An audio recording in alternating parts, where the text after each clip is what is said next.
SANParks says none of its rangers or other employees have tested positive for COVID-19. It says it is ready to reopen its parks the moment it's allowed to do so.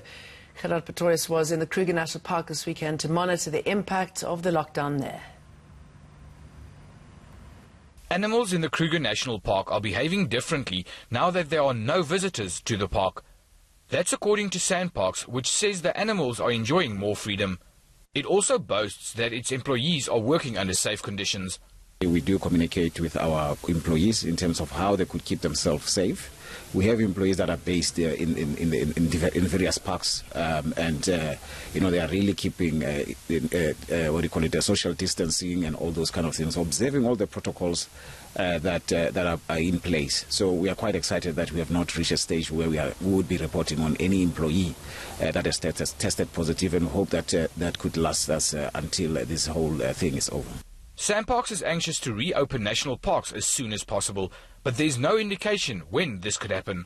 We know that our visitors, our guests into our parks, they miss being in the parks. We also miss them. We also really missing seeing our visitors into our national parks.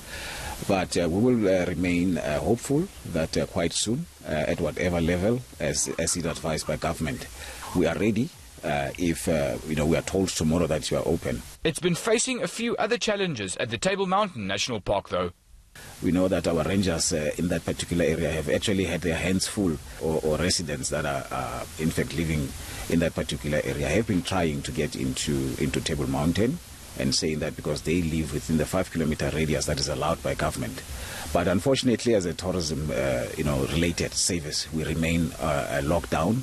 Rangers and essential services staff are still busy performing their duties, including anti-poaching operations in all national parks.